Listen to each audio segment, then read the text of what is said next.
Welcome everyone. My name is Merle Melican. I'm the Outreach Director here at the Office of Cannabis Management. First, I want to just thank Sabathani for allowing us to use this space. This is a space for all of community, and we knew that if we're going to continue to be hosting engagement efforts and whatnot, we have to be deep within community and in the populations that a lot of the legislation was really geared towards repairing harmful and such. And so excited to be able to jump into this social equity applicant verification workshop.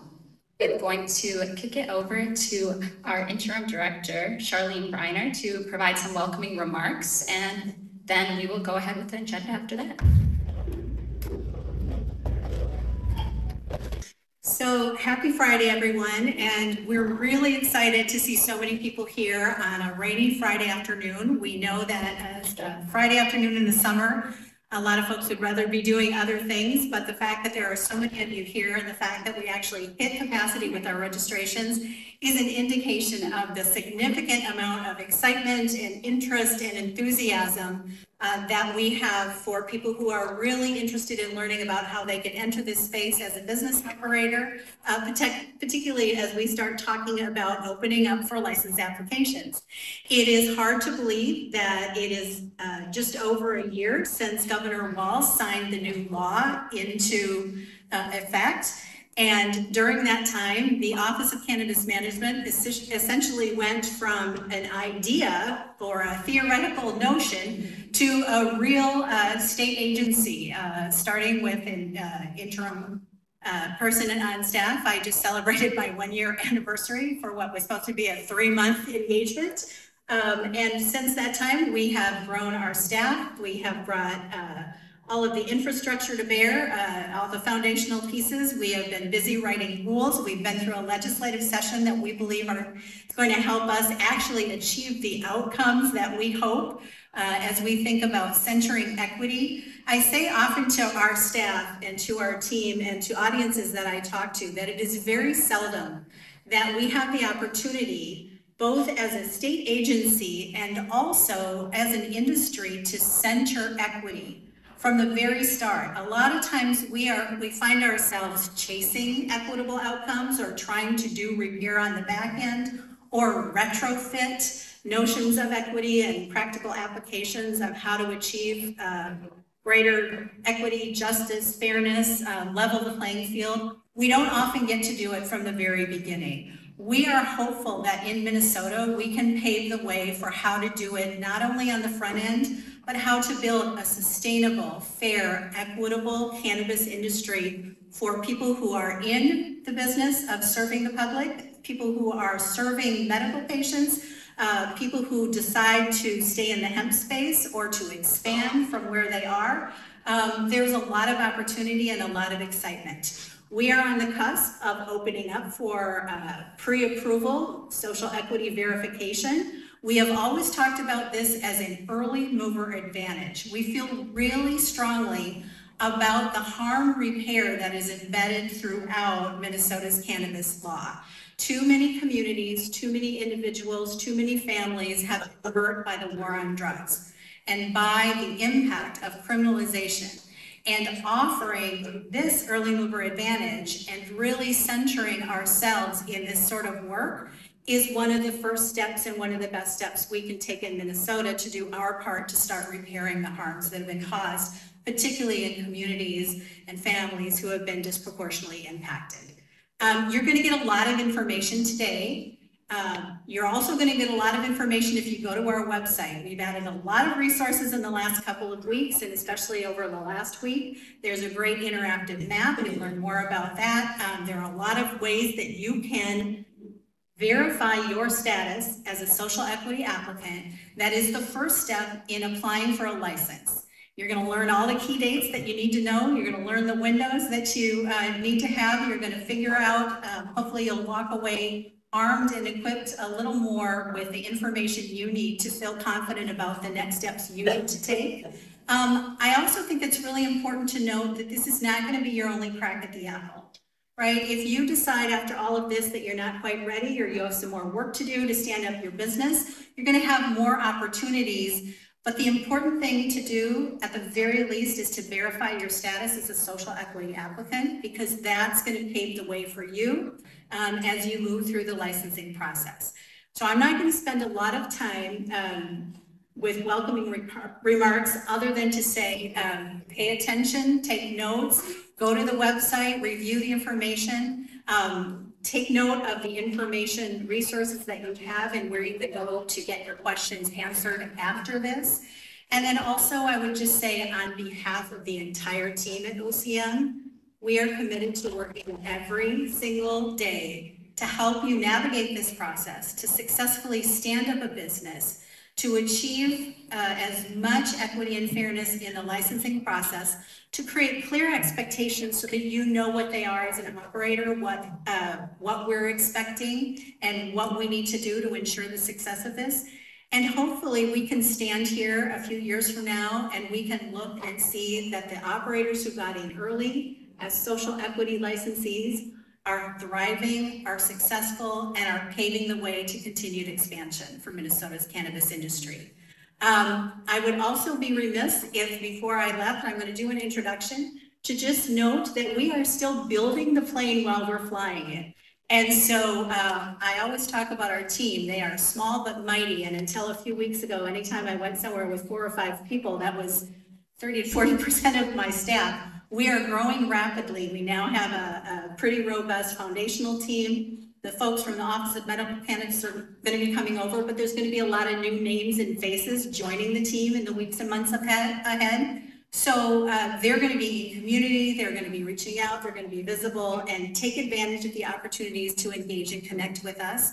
Because one of the things that we're really proud of and that we feel really strongly about is that we don't want to do this in isolation.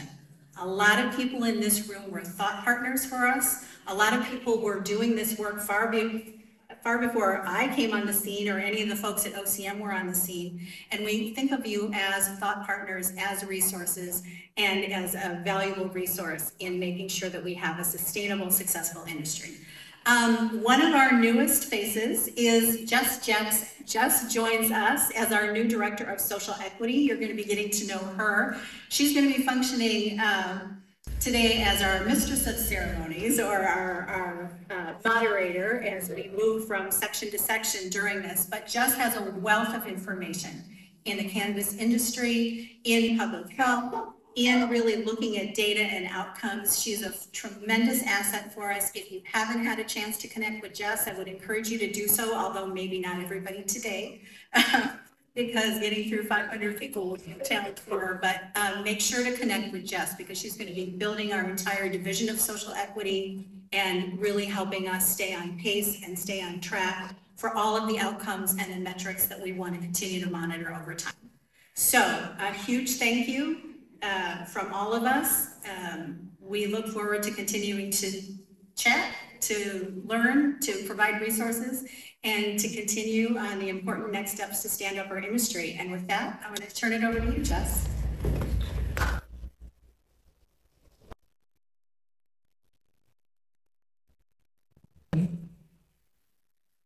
I'm a little taller than everyone on our team, so I'm going to hold my mic to keep it in here for everybody else that's coming along the way. Can you hear me okay? All right. I also am a former teacher, so I love to use my teacher voice. It's one of the things that I can show off. I don't like the squeaking of the mic, though, so we're going to figure that out. As Shar mentioned, I really like data. I really like outcomes, and I think that when we all come together to talk about social equity, the one thing I know that makes us all fight over is who deserves to qualify for this, right? And I want us to center on the fact that difference actually makes us more powerful, and all of our different perspectives actually are going to create a diverse and thriving, equitable market. And so I want to know who's in the room with me today. How many of you have been entrepreneurs already? Okay, a fair share, dope, congratulations, because entrepreneurship in and of itself is a really hard journey. How many of you have been entrepreneurs in the hemp CBD market? Okay, you got that start. How many of you are considered legacy operators? So maybe you worked in the market before it was completely regulated. All right, I see you, fam. How many of you are feeling quite overwhelmed by this process and have a lot of emotions with it. I want to name that because today, hopefully we get some of your questions answered. Marone and Sophie are going to give you so many different channels for you to field some of those questions later if we can't answer them today. My hope is that this feels and grows to be very seamless and less overwhelming for all of you, so that we can have a very successful social equity thriving market. How many of you would like to see Minnesota set the state standard for the most social equity qualified businesses that sustain and thrive? Right? That's something we can all agree on. How many of you feel like no one should be in jail for weed? Right? How many of you feel like you can wear your favorite fragrance, which I smelled when I was walking in the room, wherever you are? Right? Okay. We all have a lot of differences about who we are, where we come from, and why we're in this industry. I like to identify as a descendant of the war on drugs. My father is one who was disproportionately harmed. I am from Detroit, Michigan. I am a girl who was Detroit Public School educated, and I've navigated so many systems of marginalization and oppression that's why I'm here, right? That's the hat that I wear. Some of you wear a different hat, but I need your hats in this room to operate cooperatively so that we can build a thriving industry and not be fighting against one another, so we can be the best in the nation for social equity. I think that we have a lot of points of pride already, right? Like our legislator has prioritized social equity, and we're all overwhelmed and stressed, all of us, right? Our office as well, because they expedited the timeline because they want to prioritize social equity applicants. So we're in this place because we want to prioritize, and we've dedicated space for you, right? And that is an opportunity as well as a stressor. And I also want to name that we can have cross-collaboration in this room. You're gathered to start meeting people today, right? Start meeting people today to help you along this process. And that's all I wanted to open with. Welcome, and thank you for being here. I'm so excited to meet all of you. Maybe not today, but over time, I'm here. I am now a Minnesotan, and I'm not looking forward to the winter, but I am from Detroit, so maybe I can hang. And I'm gonna pass the mic over to our external relations team who's gonna get this started.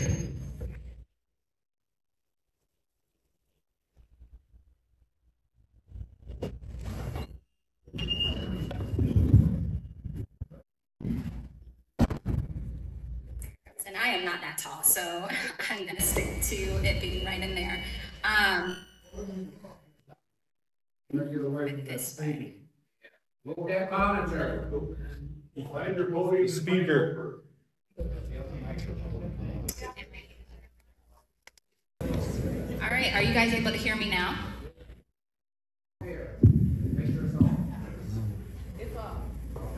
Okay.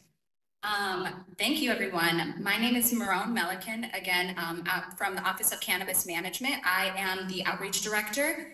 Excited to be able to be here today, excited to be able to host this workshop with community. I look at it both as a workshop, but it's also very much so an informational session. I think we realized that we had to put a lot of the guidance together expeditiously over the last 2 weeks and wanted to make sure that we are able to share it, we are able to share it concisely, deliver it to as many people as possible.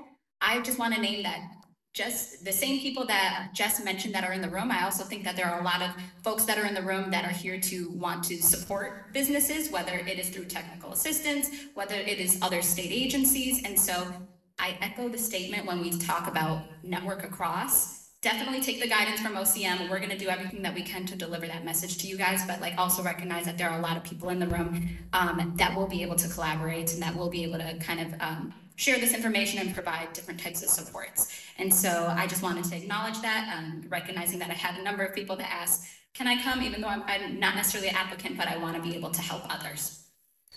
And so I just wanted to name that and wanted to just jump right into the presentation. So if we could go to the next slide. So as you all were coming in, you probably saw a QR code. The QR code is meant for folks to submit questions.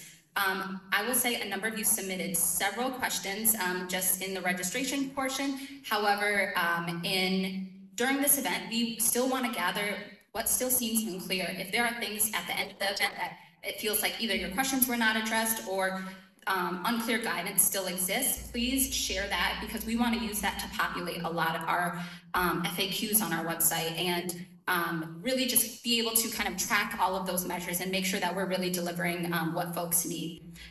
So I'll just say that that will be a good place. We're going to do everything that we can to make sure we address them. Hopefully a lot of it is addressed in the presentation. Otherwise, we recognize that a lot of it, sorry, this is bothering me too. We recognize that a lot of it may not be in the presentation. I will say that this presentation today is going to focus on the social equity verification process. So specifically that first step.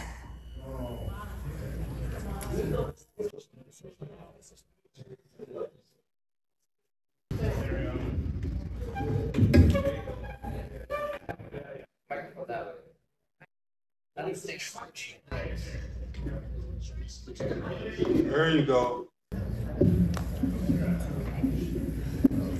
All right, how does this work? Better? I don't know who just saved this, if it was Jess or if it was you guys, but I'm going to this over if it just looks like this. No, definitely. We have a lot of content to go over, so I just want to make sure that I'm addressing it and speaking into the mic. So I will also just name that if folks aren't able to submit their questions through the QR code, there were documents in the front where you can handwrite your questions. There will be 2 staff that will be walking around and can collect those questions as well. And so feel free to submit in either of those ways, as well as following up with us after the event. If we could go to the next slide. So just thinking about the agenda today, we want to start with just understanding social equity in cannabis licensing, understanding the eligibility criteria for social equity status, walking through the verification process, making sure that folks feel equipped to actually apply and kind of get a sneak peek into what will the portal look like and what are we going to be asking of folks. Sharing just general resources that exist across different state agencies that if folks weren't already aware of, they can take advantage of. We're going to address some of the questions that were submitted in the Q&A, hoping that a lot of them are already addressed in the presentation, but there were a few that we want to get to. And then in addition, some of the questions that you guys submitted during the event as well, we'll have 2 staff that will kind of try to compile a few of them and hope that we can get to them.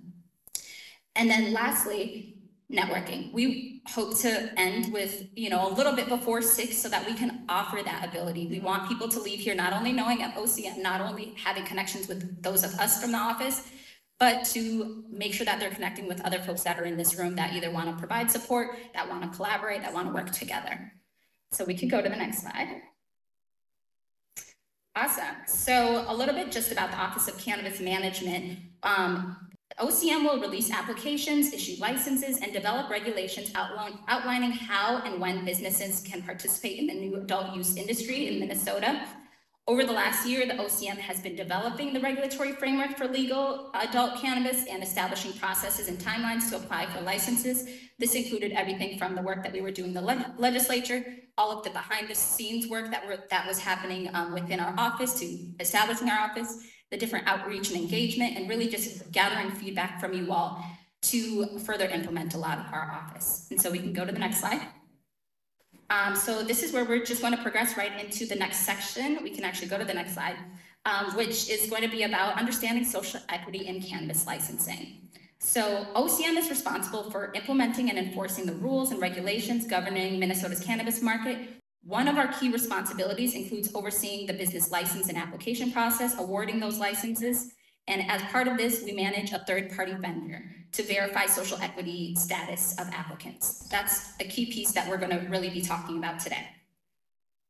Your role in this is that you are going to be responsible for working with that third-party verification vendor, Created Services, Inc., or CSI, in order to verify the required information. Verification essentially is provided at no cost to you, and it is key in being able to move forward in the pre-approval licensing process.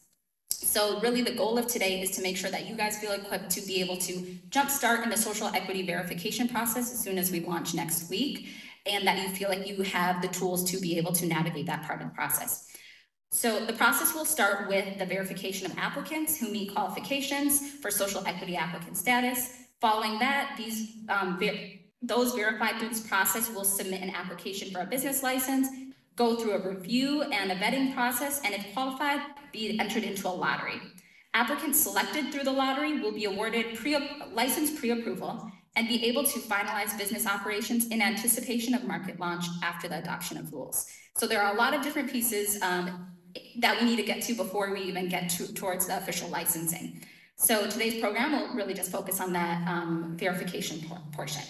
So let's go to the next slide. So probably the point that I think a lot of folks are curious about is just what is a social equity applicant? In Minnesota law, social equity applicant is defined as an applicant for a cannabis license that has at least 65% ownership and control held by one or more individuals who meet at least one of the criteria listed on the screen. The criteria was written into law, and so that is what we are working off of. This is an important detail as folks are contemplating whether they believe they qualify as an SCA applicant and whether they choose to get verified. It's important to note that social equity licenses must be owned by at least 65% by social equity applicants, which can include one person or multiple individuals. Every person who makes up that 65% ownership must be verified in order to proceed in applying for a license pre-approval. We have updated guidance on our website that also shares the acceptable documentation that's associated with each of the various criteria. And don't worry about trying to screenshot this because we're going to walk through each one of the criteria and what are the acceptable documentations and supporting material that will accompany both of them. So we can go to the next slide.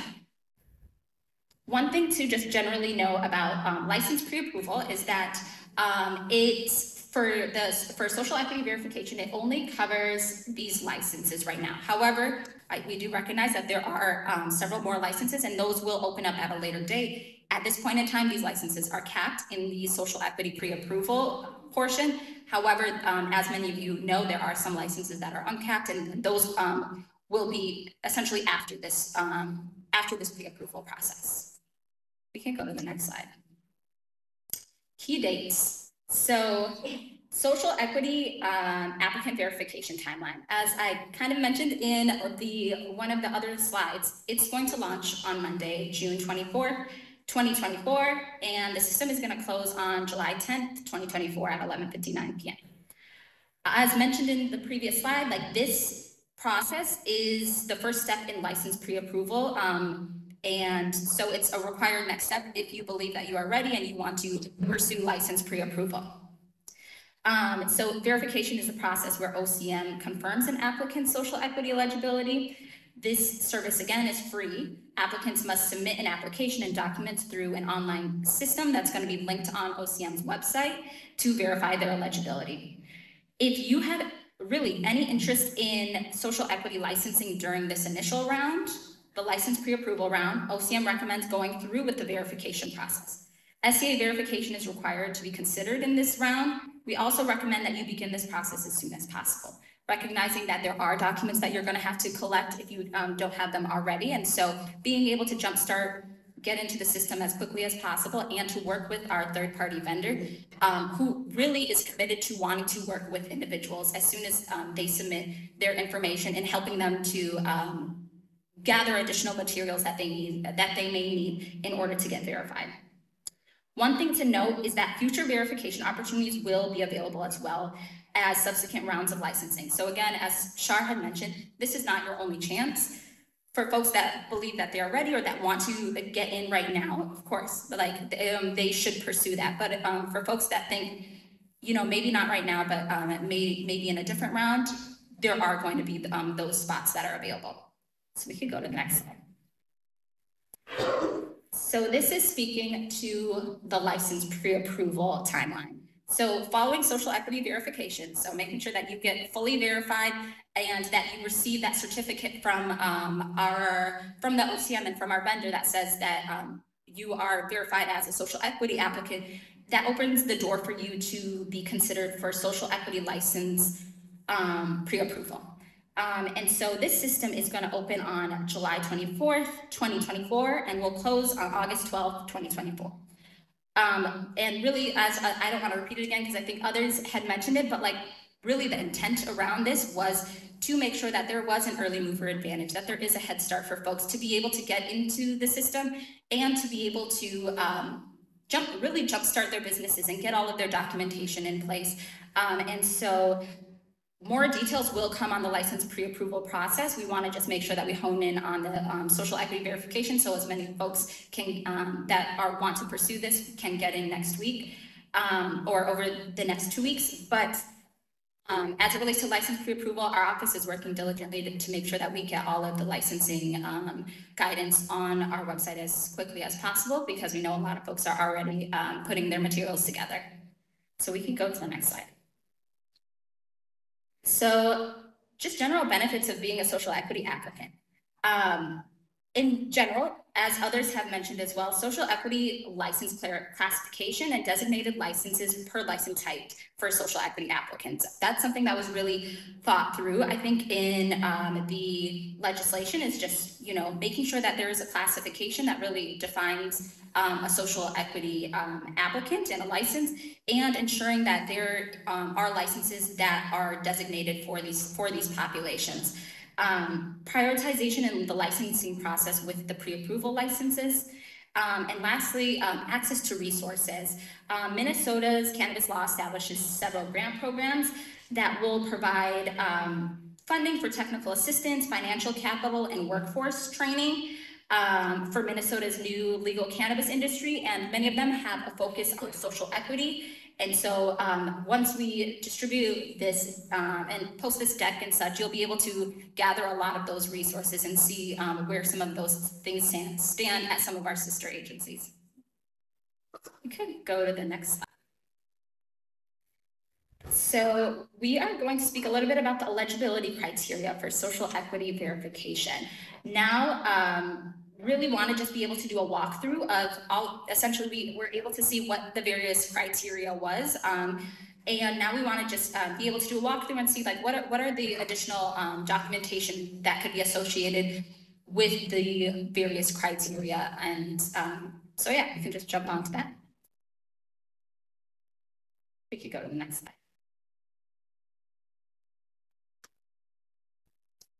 All right. So one of the criteria mentioned was an individual that was convicted of an offense involving the possession of or sale of cannabis prior to May 1st, 2023. That was something that was very much so defined in the legislation. And acceptable documentation for this is, making sure that you provide official court documentation showing conviction information. I will just say, I know that there are a lot of questions around what types of court documentation, how can I be able to gather that information? And we have updated some guidance on our website that really addresses some of those things, and I'll be sure to go over it as well today. But we are really, letting folks know that we recognize that it also takes time to gather some of those resources, and so that's also one of the reasons that it's important to really get in as early as possible, and it's begin identifying what some of those documents are now. We could go to the next slide.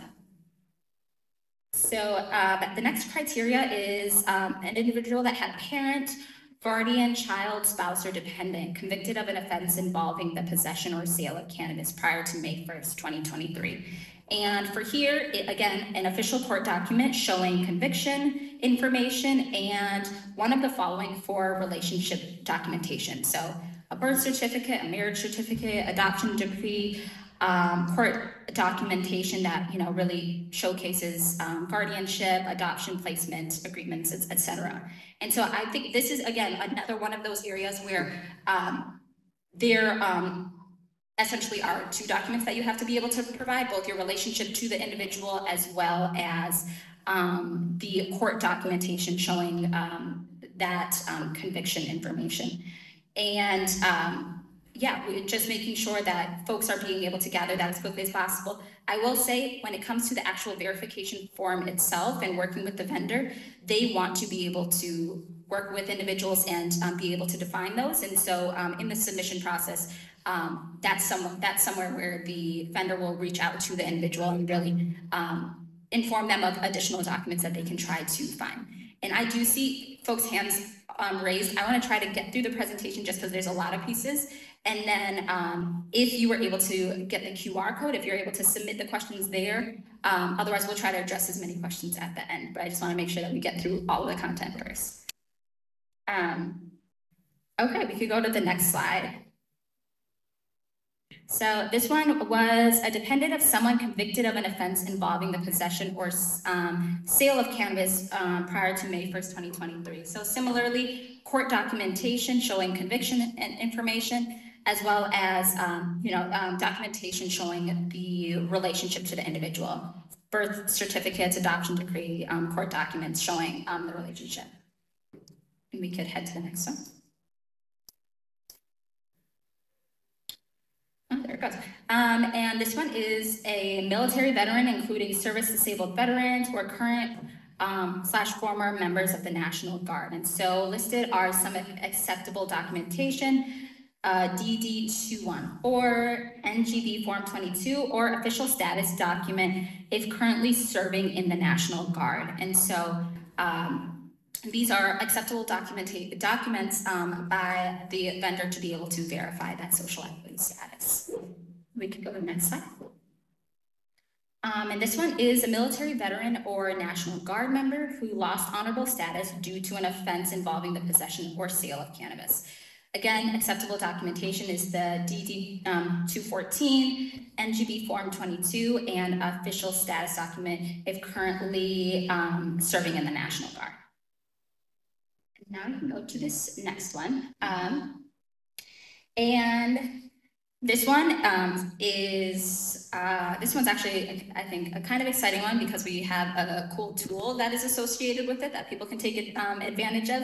So this one has been a resident for the past 5 years in areas with high cannabis enforcement rates as determined by federal or state studies or data, poverty rate of 20% or more, median family income not exceeding 80% of the statewide median family income, at least 20% of households receiving at least 20% of households receiving supplemental nutrition assistance program or SNAP assistance, and then populations that experience a high level of vulnerability according to the Centers for Disease Control and Prevention.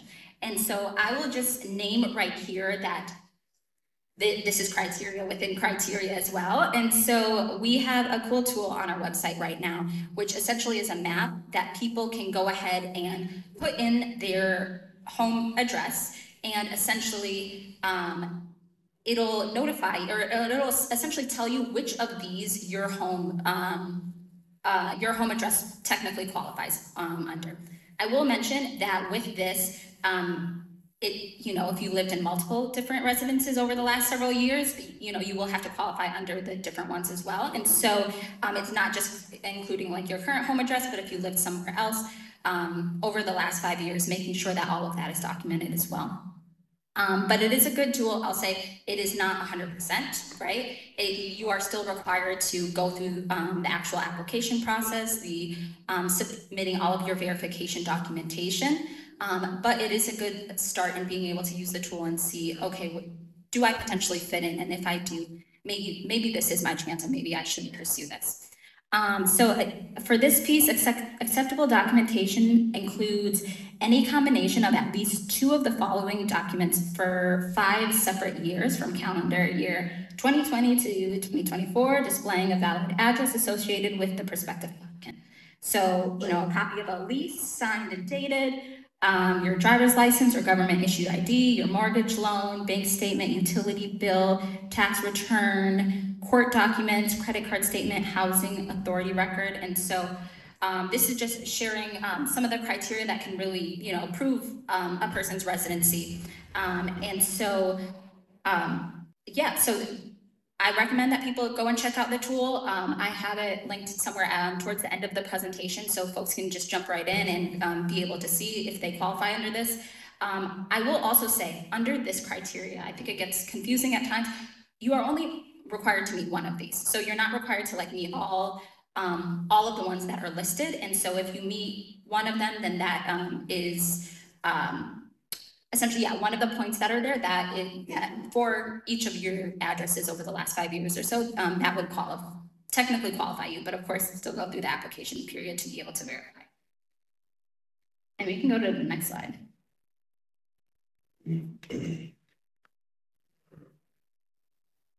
Awesome. And this last one is about, has participated in farm operations for at least 3 years, providing the majority of day-to-day labor and management on a farm with gross sales between 5,000 and 100,000 in the previous year.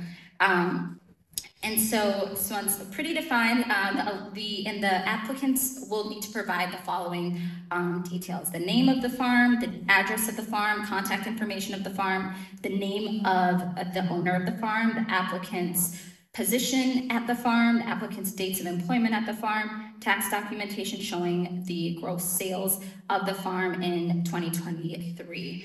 And so again, another just piece where you'll have to make sure that you provide the accompanying material in order to provide proof for verification.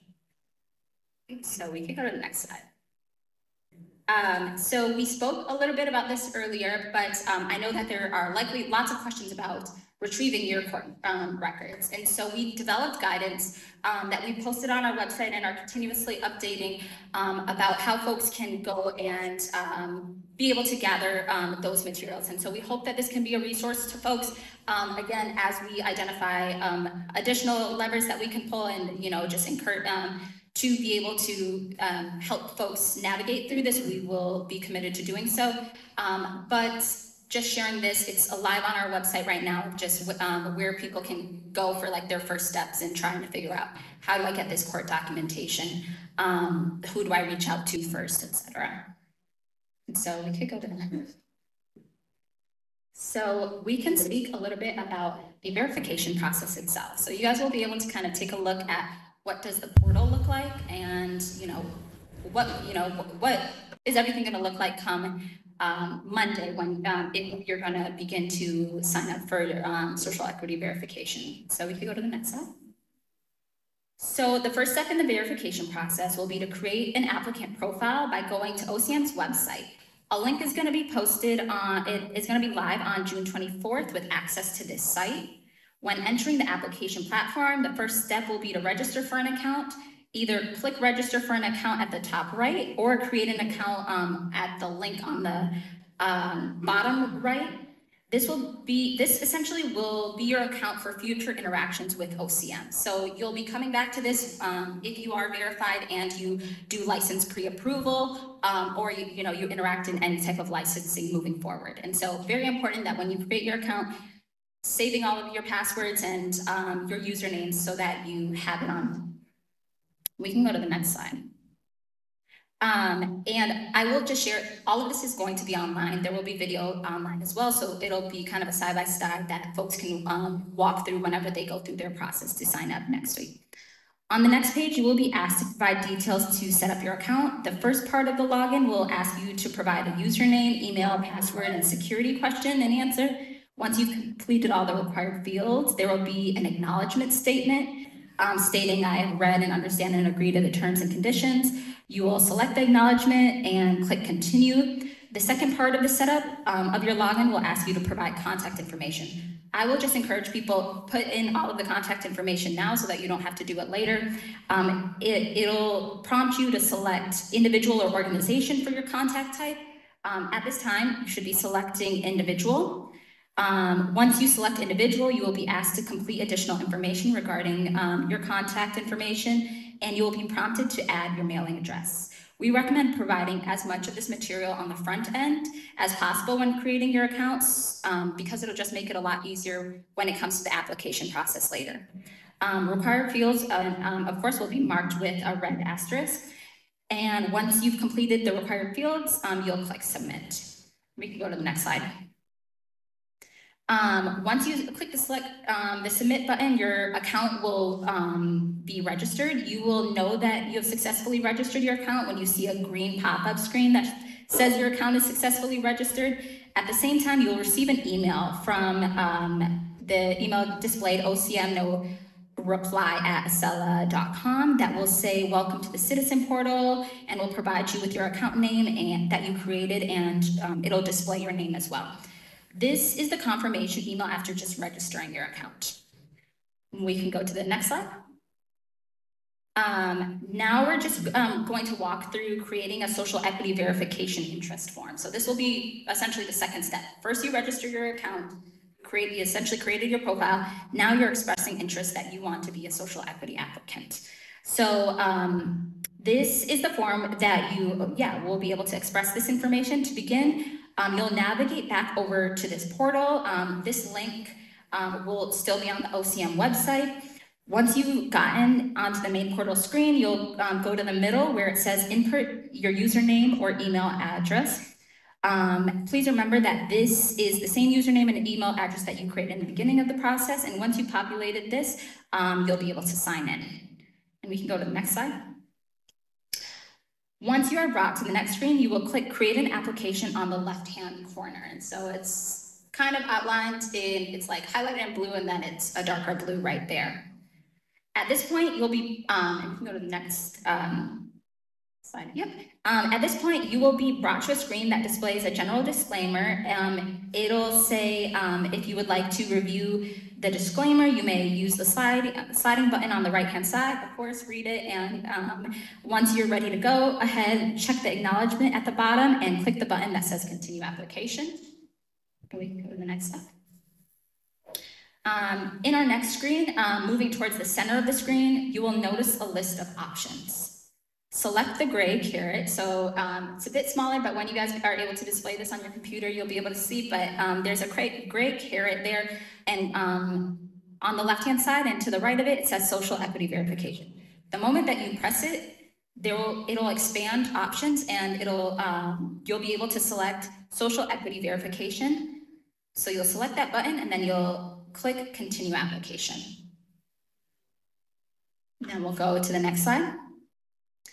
So now, essentially, we are in the social equity verification application. On this screen, the first thing that we're going to do is provide account information. So the first thing you'll do is you will click the select from account button on the left-hand side. Because you already created your account and you provided all of your contact information, all of this information should already be there and it should be populated. All you'll need to do is hit the continue button once you've clicked that. Once you hit the continue button, you should receive a contact added successfully, and there will be essentially like a pop-up green check mark that says that your contact information has been added. The next you'll just essentially kind of scroll down on this same page, and you'll have the opportunity to review the definitions of a social equity applicant as referenced in the statute. Definitely recommend folks take a moment to review that and proceed to the social equity acknowledgement right below it. Then you'll be able to go ahead and select the acknowledgement and move to the next section, which is selecting a license type. Using a drop-down menu that'll, again, still be on the same page, you'll be able to select the appropriate license type. This is the license type that you may most be interested in applying for during the application process. Once you've selected the license type, go ahead and select continue. Application button on the right-hand side, and we'll go to the next slide.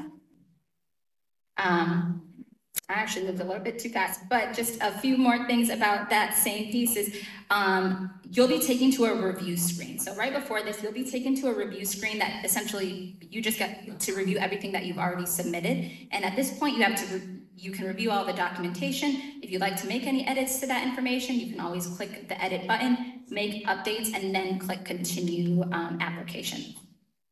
And then we'll be on this screen.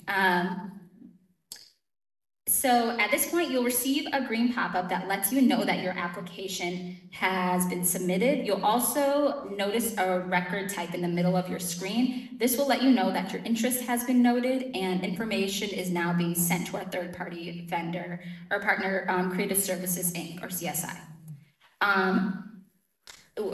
And they will contact you by email for your next steps in your social equity verification process. So this is really just saying that you've completed this part and now things are going over to CSI. CSI will send communication, which will have relevant communication for you to begin.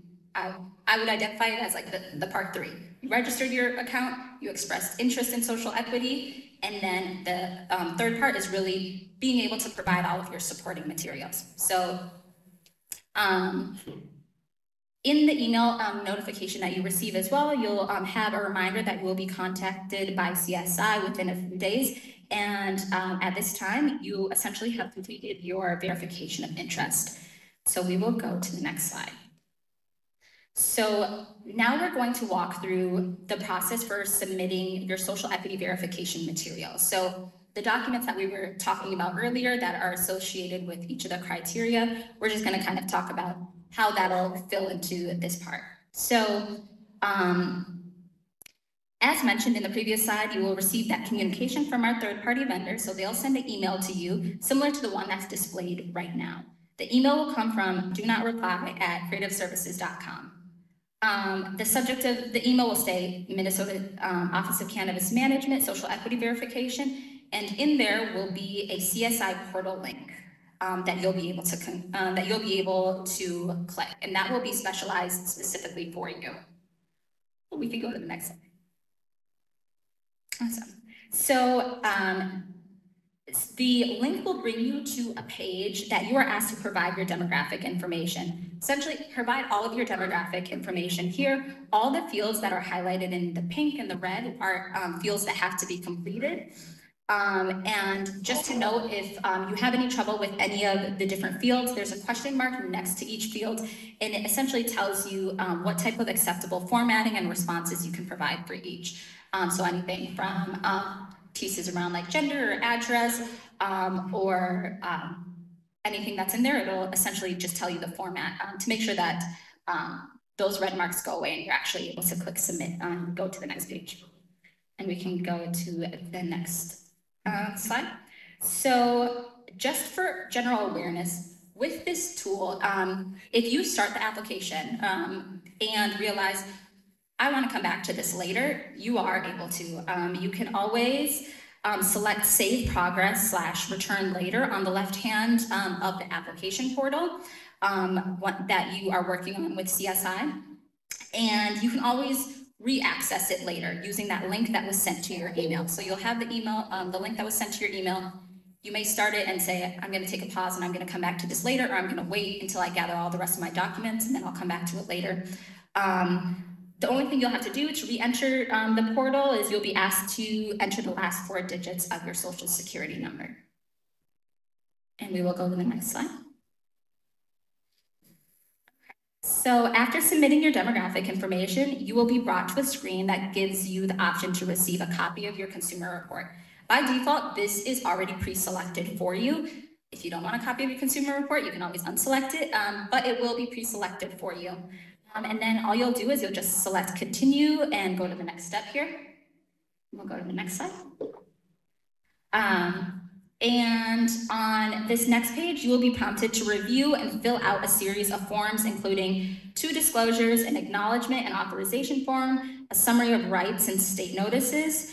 These forms will provide the third-party vendor the access to review your information and to verify your social equity eligibility. And so just as much as you all will be providing documentation over to CSI, they also have to have permission to be able to review and to be able to verify on their end as well. And so that's the purpose for a lot of the different notices that you would have to review and sign. So you will click on each link. So each of those dots or lines essentially there is a link. You'll click on each link and digitally sign or review the 2 disclosures, authorization summary of rights, and state notices. The final form on this page is the data collection form. You will complete the data collection form by providing all the criteria and details that you feel you qualify under for social equity verification. So that will really be the form where you're going to begin inputting your copies of like your court documentation or your relationships to individuals, birth certificates, so on and so forth. For every criteria that you indicate during within that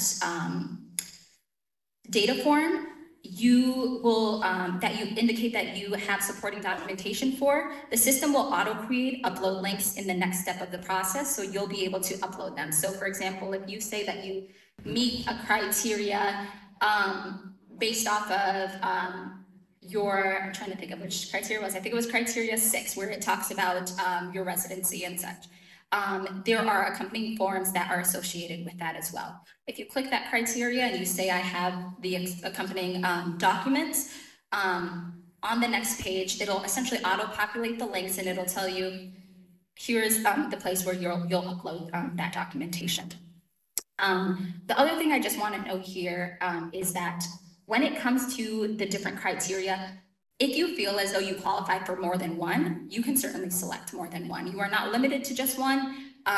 You can provide as much, I'll just say as well, as much accompanying material as you are able to. And I'll just say from our end, we encourage it, the vendor encourages it as well, because it also makes it easier for their verification process as well, as you being able to provide that documentation and them being able to verify on the back end. And if you leave the data collection form as well, your progress on the document will be saved for your return as well. So you can leave it and you can come back to it. But really, I'd just say the big thing is like get in there and start your applications. We can go to the next slide.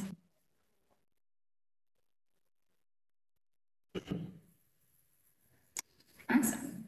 So after uploading the relevant documentation for the various criteria that you selected and clicking submit, you will see a confirmation page that looks something like this. A few items to note here. It'll be important to save the URL in order to go back and view real-time status updates. So there will be a URL that will be on the page. Definitely copy, paste it, add it to your email, put it on your, wherever it is that you can save it, and you'll be able to go back into it, you'll be able to click it, and you'll be able to see what, what is the status of your application, whether it's under review or where the verification process is at. You will also receive an email upon completion from do-not-reply@creativeservices.com. The subject of that email will say, thank you for submitting your information. And so I think, I want to say the next slide might actually show an example of the email. Awesome. And so this is also just an important piece because it just informs you that you've completed that portion, you've submitted all of the material, and at this point, the vendor will work with you. So if there is additional materials that if they are not able to verify right on the front end, they are going to do their due diligence to be able to work with individuals, to be able to follow up and see if there is additional material that folks can provide. And so definitely make sure to be aware that they may call, they may email, depending on what contact information that you've provided. And so be aware that, especially during these 2 weeks, that team is going to be working diligently to be able to communicate with folks right away and to kind of guide them into making sure that they're getting their documents and submitting them. We can go to the next slide. So this is speaking a little bit just towards like if you get cleared or if you don't. So if you meet the requirements and your social equity status is verified, you'll receive an email with a link to a PDF of your background check report stating that you're clear. Save this. I definitely recommend saving it. It'll come in your email. Just ensure that you save that document because it'll be important later on when you proceed to license pre-approval or licensing. If you do not meet the criteria and/or your social equity status is not verified, you will receive an email with a link to a PDF of your background check report stating that you are under review. If you have been found to be under review, OCM will notify you with next steps. And if your social equity status cannot be verified, you will receive an email with a link to a PDF of your background check report stating that stating deficient. So the reason I say to keep this document is because you are going to be responsible for uploading this document as your social equity certification report on your application when requested. Failure to do so will result in failed application for pre-approval, and verification of social equity applicant's status in general, I think is just important to share, is that it does not guarantee admission to the application lottery, and it does not replace the need for the other application materials required by law. And so I just want to emphasize on this page is make sure that whenever you receive that PDF, you save it, you keep it in your documents, and that you have it ready set for if you decide to proceed in license pre-approval or in general licensing. And we can go to the next slide. So I am almost done here so we can get to questions. I just know this is a lot of information, and so and this will all be shared with everyone that is here as well.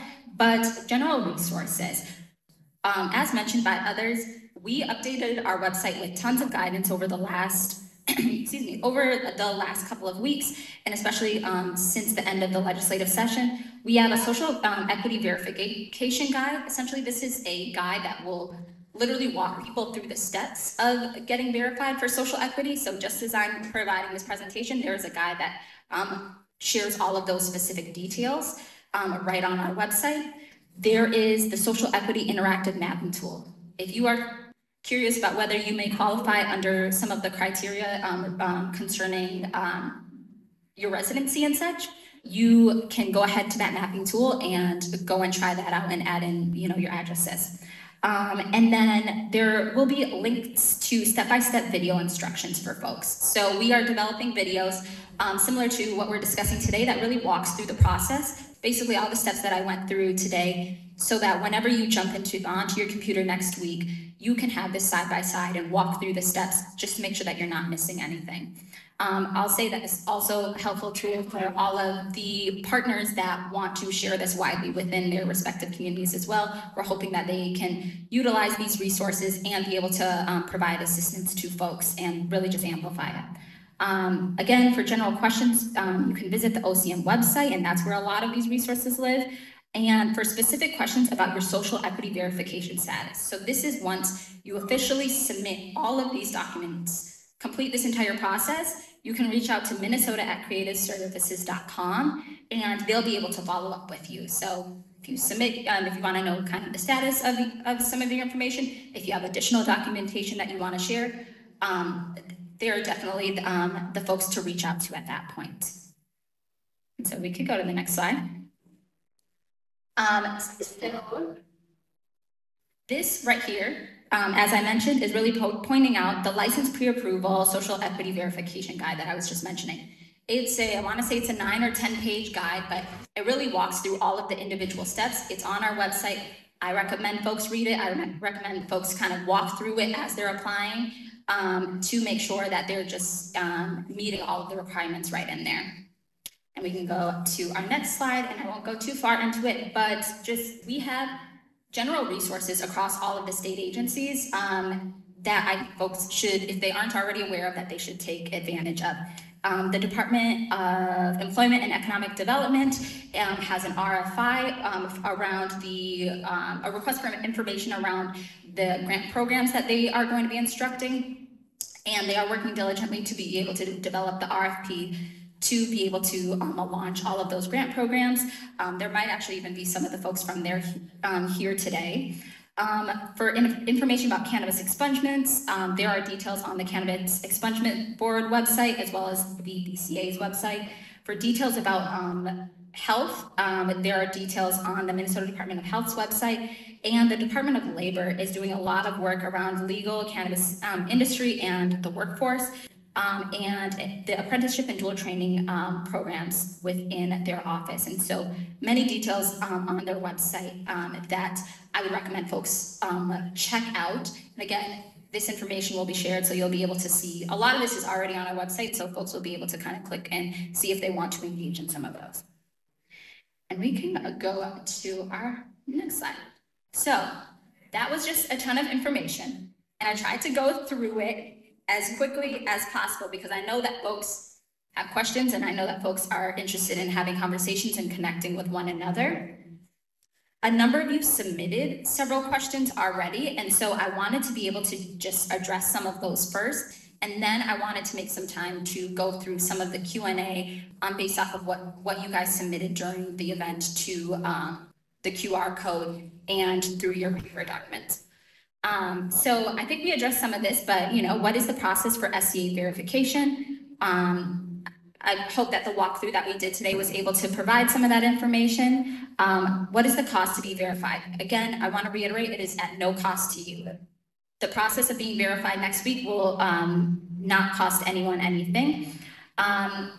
Many folks are curious about their criminal convictions and where they should be leaning into as it relates to criminal convictions and how to prove some of that information. We have documents on our website right now that lead to where they can walk towards some of the court documentation and who they can reach out to for that, as well as what was displayed on our presentation today. We'll make sure that that gets out to folks to be able to address some of those. There was a question about what calendar year do farming operations have to be from? The legislation states that an individual must have participated in a business or operation on a farm for at least 3 years, and currently provides the majority of the day-to-day physical labor and management of a farm that had gross sales from at least 5,000, but not more than 100,000 in the previous year. Our current guidance also shares the details that must be submitted for that. We have a number of questions about how to prove folks' criminal records, and again, I think we provide that guidance on our website and within this presentation, and I would just say, like, utilize all of those resources, whether it is documents that you think may qualify, include them anyways. That's really the guidance that we've received from our verification partners as well. And I'm just seeing, as well as folks wondering about various conviction or specifically about their veteran status and what and if they qualify. And so again, the statute states that if they are a military veteran, including service disabled veterans or current or former members of the National Guard, that they could be social equity applicants. And so I'll say high level, that's where a majority of the questions we're living, as well as a number of questions that I think we addressed during the presentation. And so I will stop there and see if there are any questions that were submitted through the QR code that folks might have. Yeah. A lot of questions were submitted, so very similar. Okay. Yeah. So then any other like mostly licensed questions. Mostly licensed. Okay. Yes. So she was just mentioning that a lot of the questions that were submitted through the application or through the QR code were a lot of license-based questions. We wanted to make sure that today was focused more on getting people everything that they need for the verification process, so being able to jumpstart next week and to be able to utilize the guidance that's being developed right now to speak about the license and the license pre-approval process, the required materials and such. And so if there are any other questions that folks might have, I think it's okay if we, maybe we can, you have your hand up, so I'm gonna just call on you. The charges were out of state prior to 2021 are going to consider being a resident of the state. Yep, so you said charges that are out of state are like, they are still applicable. So like you can be considered a social equity applicant even if your charges were from out of state. The requirement though is that you just provide that documentation that shows whatever those details were. And if we start going into some of the other areas, I'm going to lean on some of my colleagues that are here too to be able to address it. So I'm going to go this way and then I'm going to come around this way. The person at the far back, you're standing, yes. Had the office decided which felonies will be disqualifying even if one to count as part of such activity concern? Yeah. I mean, if I go on.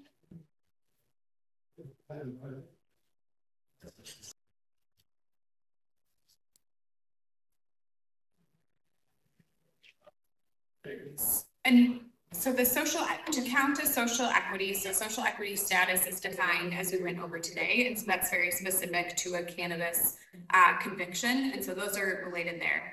And as you're talking about the disqualification for licensure, yes, and so statute is also pretty specific about the disqualifying categories.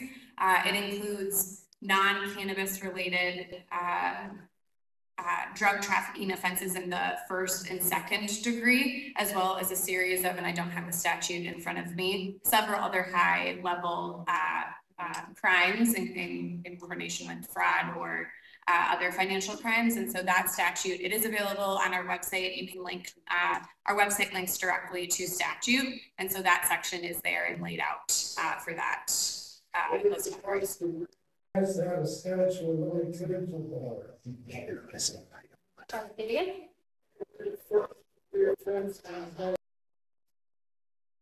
Yeah, so I think for questions like this, I think that if you want to go to our website, A, to look at the statute language, and then B, seek some of our contact information as well as to submit more specific type questions. But similarly, the guidance that's in statute is what is there. And so I think in coordination with either seeking your own attorney's advice on different legal interpretation, but also working with verification. But statute is clear about first and second. There's no time limitation on those for drug trafficking, non-cannabis. The statute says it may disqualify. So I mean, if, like I got a second degree from 22 years ago. I got 22 years of sobriety in there since then. You know, I mean, I wouldn't be held against me in a job, you know, so I mean, it says it these may be disqualified. So I think that's what we got. When are we gonna know that's gonna disqualify us enough? Is that gonna be on a case by case basis? That sometimes you're talking about spending a lot of money to go through this, then find out, well, you had a drug charge 25 years ago. I mean, that doesn't, most people that are social equity applicants probably got another thing on their record, like me, you know, so I'd say it's a pretty relevant question. That's what I was looking to do. Definitely, yes, that is definitely. Since 20 years ago, we've been. Is there any other questions? Qualify it, we're the ones that actually apply the prohibition of marijuana. No, absolutely. These are the right questions, and appreciate you seeing that site and like that. And so happy to follow up after and figure out the specific questions you have. But that piece is based in statute. You ever be a resident of Greenville? Our question was, in the application process, you said we had to pick, what license we were applying for. Is that licensing only to that license or do we? It's a good question. The question was, I'll repeat it, it's a good one. When you are expressing your interest in social equity verification on the Excella portal, as Marone went through, there's a drop down that says license type. The question was, does that lock you in? Because as we have stated, this is the verification process, not the application process. So the question is a good one, does it lock you in for the application process? And the answer is no, it does not.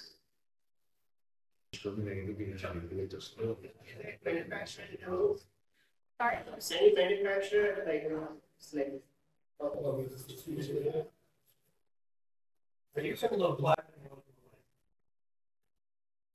The question is, are you able to apply for more than one license? And that's, I don't know, Max is our chief regulatory officer, and you can go over this. There's new statute language added about true party of interest limitations, and it limits the number of applications able to submit during a round. The law is also clear on certain license types that you can hold at the same time, but generally there is a prohibition on holding multiple licenses at the same time unless you fall under certain specifics, like a cultivation license and a manufacturing license can be held at the same time. But for example, a micro and a meso cannot be held at the same time. So does that answer? The chances of you getting them in a lottery system is low. Life. Not during pre-approval, and so during pre-approval, all license types are limited in the way that Marone said, but as we think about general licensing and the launch, for example, only 4 license types will be limited and therefore subject to a lottery. And for example, a micro business license type that is limited during the pre-approval process, but not during the launch of general licensing. And that will be open for both social equity and non-social equity applicants. So if Charlene is going to sit there,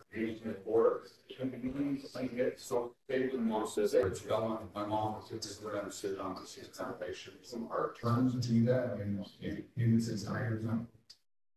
Worked across the whole way from start to finish. All right, so the question, as I heard it, was, can an attorney submit an application for you on your behalf? Generally, that as long as all the information they provide and any signatures that are required by the applicant are then done by the applicant, that is not a problem. One of the questions we got just today that we're running down is there's a few points in the process that you have to identify an authorized individual. That may potentially, it will provide clear guidance in our Q&A, not be able to be a non-controlling person, but as long as then they direct you to be the one that fills that out or your information, then that shouldn't be. Question. You're right here, sorry. The one that's, oh, yep, you. So I guess I just want to be clear, conviction, it doesn't matter what state it happened in. As long as the conviction, it is on the record in any state, you're good. And then you said one application for each person for the social equity verification, but you said that was linked for your business or for what you're going to apply later on. So what if you have multiple business partners that are all applying as social equity applicants, but it's just one business that you're going to be applying for later on? Do we all fill out individual social equity, or is it one business social equity applicant, and then we all put our stuff in that one thing? Good question. So it really speaks to that 65% ownership. So whoever is part of that 65% ownership of a social equity license has to be social equity verified. So however that ends up being divided up, whoever is part of that 65% has to be social equity verified. And do they fill out one application, or do they each fill out their own? Like, will I fill out my own user ID and then put in my own information of where I live, and then my business partner puts in his own user ID, his own information? got it, you're speaking about the application. I thought you were talking about verification. So no, for the application window, although going into the application system to get verified will require a user. So you're gonna have to go into the same system. Once you're all verified and you come together and formed your plan for business, one of you representing the ownership structure will go forward with the application. So that only one of us that is linked to us would actually still be linked on all our future communications. Yeah, with, again, that's where all your business application will be. Social equity verification. Yeah. I just want to say, I think we want to make sure that the remaining questions that we have is really focused on the social equity verification, because I know that there are a lot of questions about the licensing, and so much of that is guidance that is being developed right now. And so we don't want to get into some of those muddy waters right now, and just make sure that we're delivering all of those messages at the same time to everybody. And so if folks can, any other questions that you have is about the social equity verification process, happy to answer them. If they're about licensing, we'll take them as notes, and then we'll make sure that we follow up with them afterwards. There's somebody in the far back. Yes. I might have missed this on the presentation, but when someone with a physical disability apply or qualify? Yep, so physical disability is not mentioned as a one of the social equity criteria that was written into law. Received. Yeah, no, I definitely understand. I think the criteria that we were given that was based in the law was very strict to the two specific items, and they hadn't addressed specific physical disabilities. What are you talking about? Like the opportunity disability? Yep. No, I 100% hear that, and I acknowledge that as well. And I think that that's something that, we can all continue to talk about, I think, in thinking about how do we think about that population when it comes to this industry. There is, you are in the, there you go. Awesome. So I'm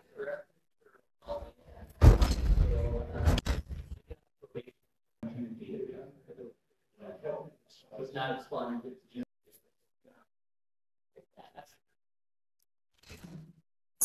So I think you said that it wasn't expunged and it was adjudicated, and if that qualifies.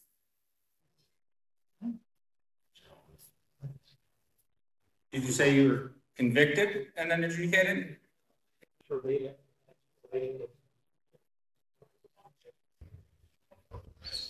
So I'd ask you to follow up in writing on that one, because I want to make sure we get that one ready. Yes, if you have probation. I want to hop in with questions you received via the QR code. The question is, if you qualify for more than one social equity criteria, so one of the 7, do you submit 2 applications or just 1? And the answer is 1. So within your application for your verification, you can select more than 1 criteria. It is not required to select more than 1 criteria, but you can provide documentation under that same verification application.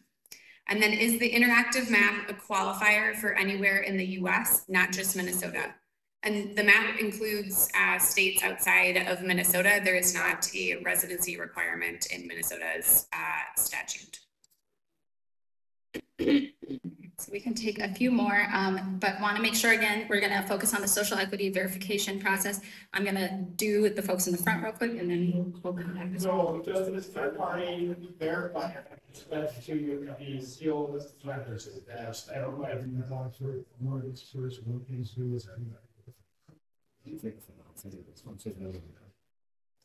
And the adjudicating here, so they get most of you.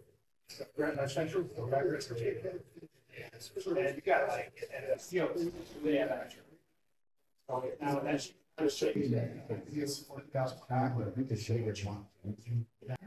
No, I mean, I think that's a really good point. And so we can confirm that piece, but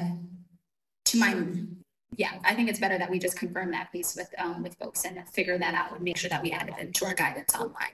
I will. Yep. Okay, so that auction. And I will say from what we've heard from the vendor as well is like any type of documentation that could help, you know, if there is any records that the individual may have received from that point in time, even in recognizing that it is expunged and sealed right now, but if there is anything that you may have, that it's always worth it to also. That would make sense. Big rule of right? You're just going to sorry, yeah, documents you slide it. No time. They wouldn't do it or doc. Yeah, it's in the word documents. Who's your third party vendors? It was this, yeah, it's list. Their name is Creative Services. I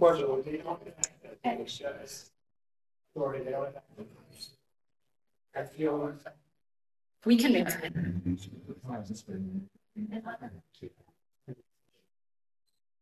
And I will just say that this process has definitely been done in other states, and so I'd say that like the vendor is very much so kind of aware of how things have been laid out in other states, and so figuring out the best way to work with folks to be able to provide some of that assistance.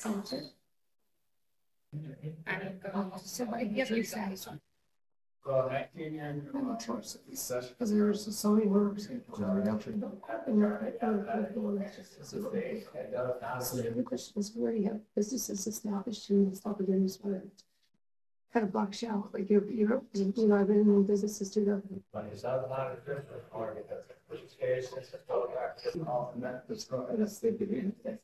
I still want to do this as weird. Yes, so there is, I don't know if you've exhausted the list of suggestions that we have provided in the documentation, either going through the court's parole, probation, your attorney, and all of those, the list that we have provided. So those that will say, I'll say to start with that, at the suggestions of requesting those records. And then from there, that is what the guidance we have for those. And then also checking the other criteria in case you were to qualify under a different one, even if you believe you would qualify under that one.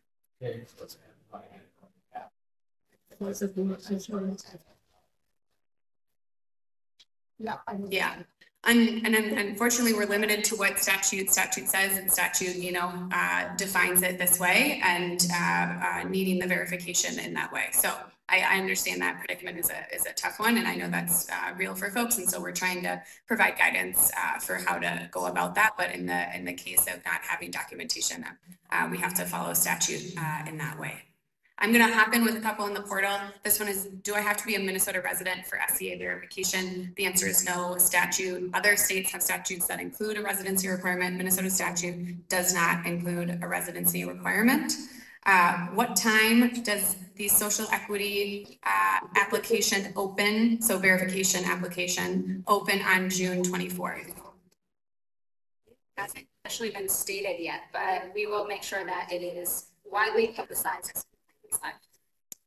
And if I don't win the social equity lottery for pre-approval, I'm assuming, can I apply later for other licenses? The answer is yes. Applicants who are verified as social equity applicants and are vetted for application requirements during the July 24th through August 12th application period and are entered into the lottery statute prescribes that we retain applications for those who are entered in the lottery not selected for up to 1 year. You have an opportunity to update that application and be entered into for future considerations of licenses. So that's an important piece that I wanted to note, that it's a very good question that your application is retained if you are not selected. And like we said, there will be future rounds for licensing once we launch general licensing after rules are adopted for all license types. And many become uncapped at that.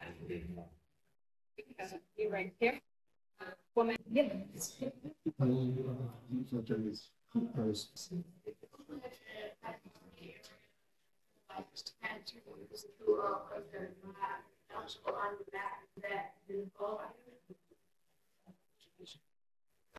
Yeah, so the way that the map, the way that that criteria, so I will say under that criteria, it has like, you know, a couple different criteria that you can potentially qualify for. And so it is based off of the last 5 years. And so essentially you would have to meet those qualifications under any of those qualifications over the last 5 years.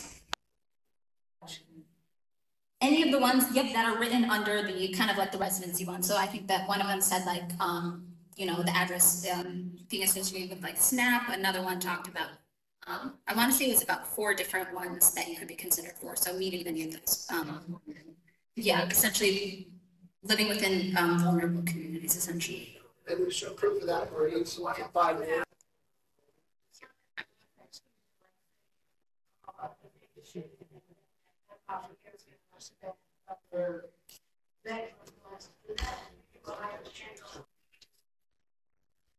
Yep, so the question she asked is if you qualify for more than one criteria, does that like give you more of a chance? The way that it's written into the law is that it doesn't. You only have meeting one of the criteria alone will give you social equity verification status.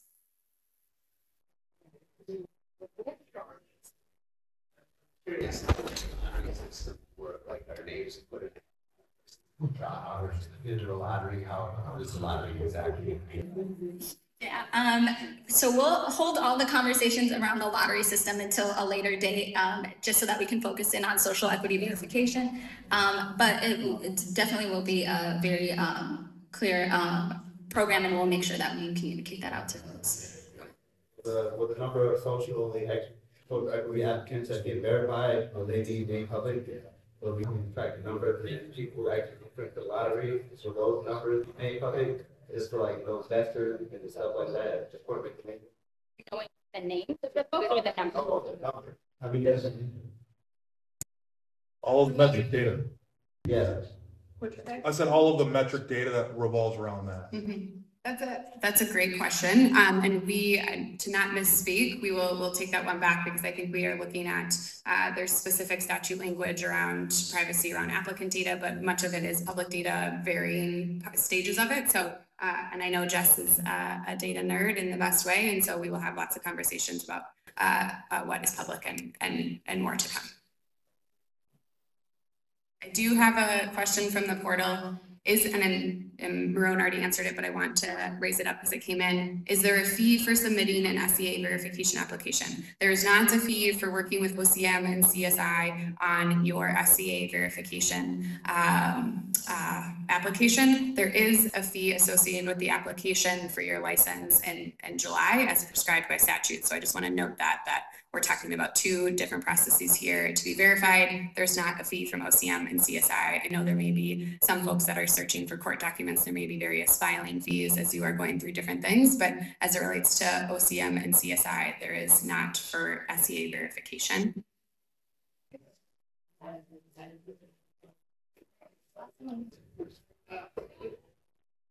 Social equity Say, ask the question one more time. How many social equity applicants do you approve? That is to be determined. I think it depends on how many apply for verification, and then we will see how many will be verified. And like we said, if somebody submits for verification and is verified, they may or may not continue with the application in July. But then we will have folks who apply in July, also yet to be determined how many apply in July. And then the specific license pre-approvals available via the CAP system is defined in statute. So that is available on our website if you are looking at how many per license type for pre-approval. If the applications open up on Monday, right? You said the deadline's in 2 weeks. What is your guys' outlook on when you're going to be able to turn around and have answers to everyone? Yeah, so I'll say that point itself, like the vendor is ready to get started right away. So the moment that they receive the application, so you get through the registration part, you express your interest in verification, and then you submit all of your documentation, they are going to be contacting folks within 24 to 48 hours to make sure that all of their materials are in, or verifying if additional materials need to be provided, and wanting to turn around those verifications relatively quickly. And so I will say it's like very much so rolling over that entire period. And I will say that is why it's so important to get in early, because they want to work with individuals as well. They want people to be able to succeed in this process. And so making sure that you do these steps as quickly as possible, if you, of course, you are able, and then continue to work with them to provide additional materials as needed. Gonna go to folks on that side. Yep, here you go. I work in IT, and I know technology can be fickle. What happens if everybody decides to go in at the same time and crack the site crackers, like the fake crackers? So thank you for putting words to my absolute terror. This is not something that we're ignoring by any means. We're designing where we can, as much robustness into it as possible, and we do have backup plans that if that happens, that'll be up on our website. Clarify is for the location based, based on the possibility like that. You have to be a resident for each of the last 5 years continuously, or if you moved at some point, you have to be sure.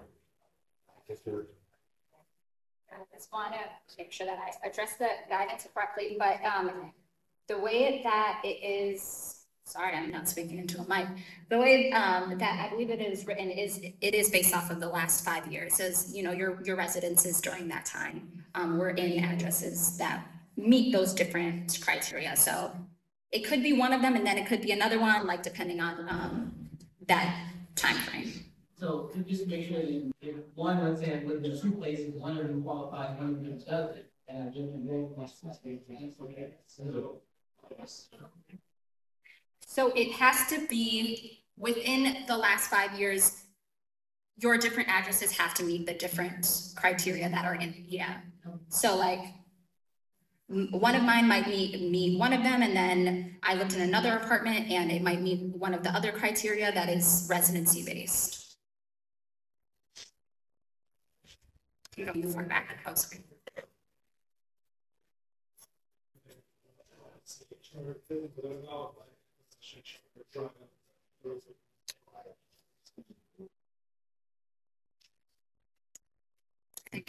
Yeah, so that's a level of detail that if most helpful, we put it in writing, and we will definitely work that. So again, we want to make sure we give you the right answer.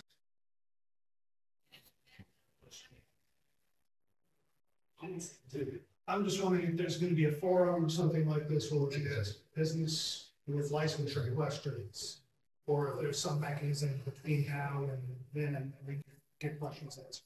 You are speaking my mind. So business related questions. So I will just state we can't necessarily give business advice. However, we are going to make sure that we have another forum, whether it is in a webinar-like form, whether it is an in-person form, where we talk about the licensing, the license pre-approval process. And I will just say that this, given our very, very expedited timeline that we're put on right now, it limits a lot of our ability to do the amount of like events that we want to be doing, because I'll say all hands on deck of everyone that is in here is also working on every single part of the process. However, in subsequent rounds, we anticipate that we are going to continuously be able to host workshops, to be able to work with community partners that are also sharing the safe information. And so I just want to acknowledge a lot of the different community partners that are also in the room as well that have been doing an amazing job to be able to share some of this messaging.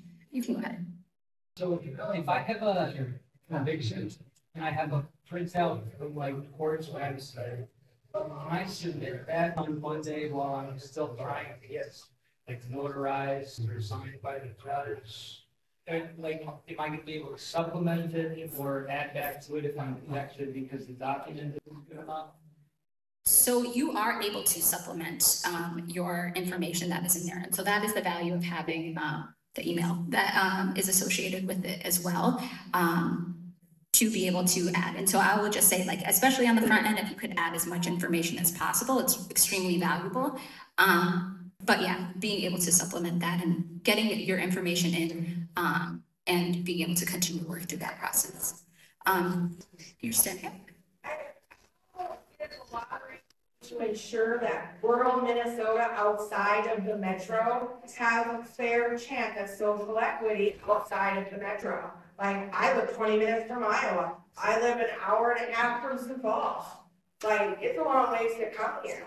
Like, how is the lottery system going to benefit us rural greater Minnesota? Definitely. So we want to just acknowledge your question and recognize that there are so many pieces that I think a lot of people want to have clarity on and want to ensure that access to all of these various resources and that these licenses are spread across the entire state. And so I will say, even from our office, that is also our commitment.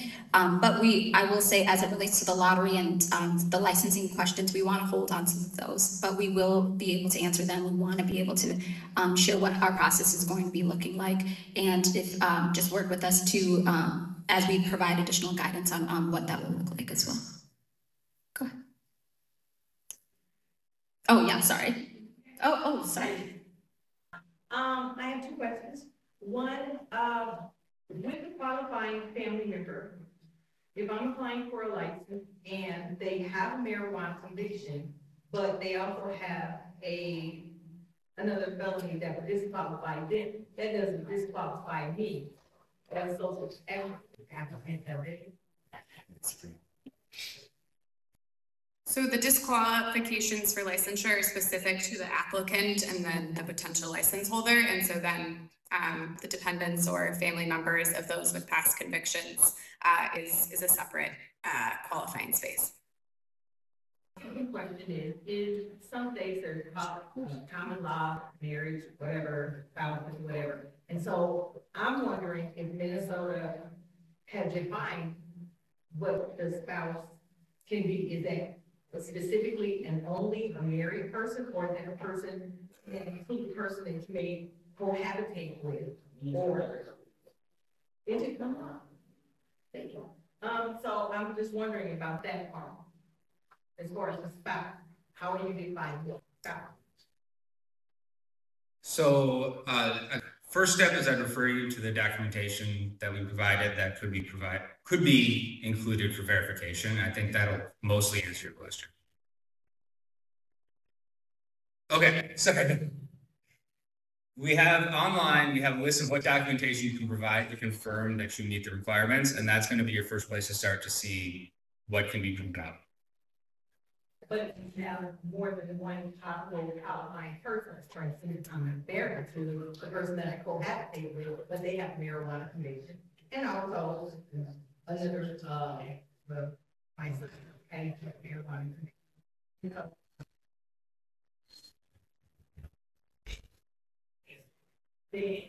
I just want to know, whether or not that we're very,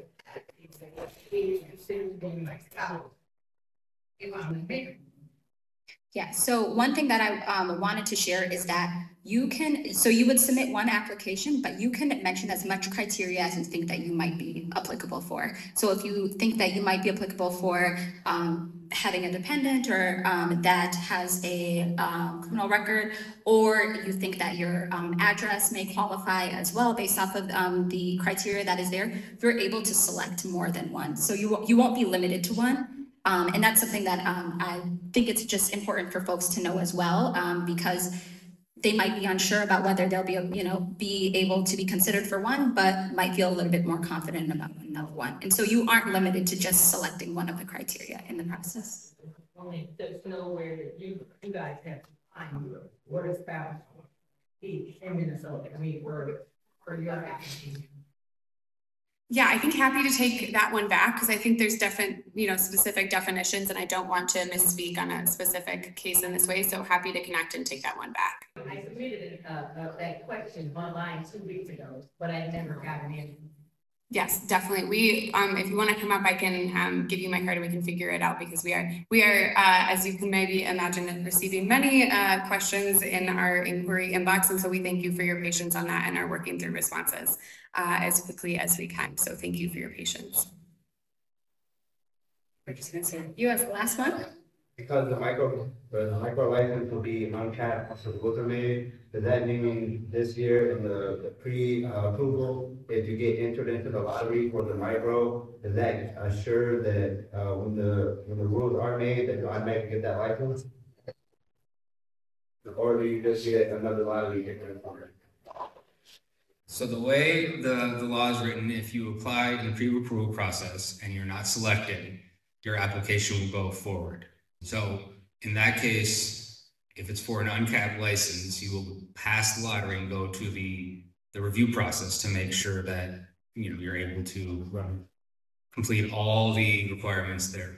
And for the larger ones, like the cultivation, where it's a larger application fee, is there any type of refund or something if you don't make the lotteries? That's a great question. There is no refund on the application. So you can enter into the lottery every year then, perpetuity for paying it the first time? One time. One time. Or one time for 1 year. Only for 1 year after. So in the pre-approval lottery, does that get entered into the real lottery if you pay the fee again? You don't pay the fee again. So pre-approval applications not selected in the lottery are retained for 1 year and entered into next review stages. So those next review stages may or may not include a lottery based on license type for 1 year at no additional application fee. And the micro, the only uncapped license? No, I will do the 4 that are capped. Retailer, cultivation, manufacturer, and mezzo business. So then there are 9 that are uncapped. And I'm just gonna address our final question. Will there be more workshops like this to allow for networking and for general licensing? And the answer to that is yes. I will say that we are working through that process. We want to make it through this general verification process first. However, there will be opportunities to talk about the licensing process. And as soon as we are able to get guidance out there as well, we want to make sure that we're able to do this and to really just leave folks in students.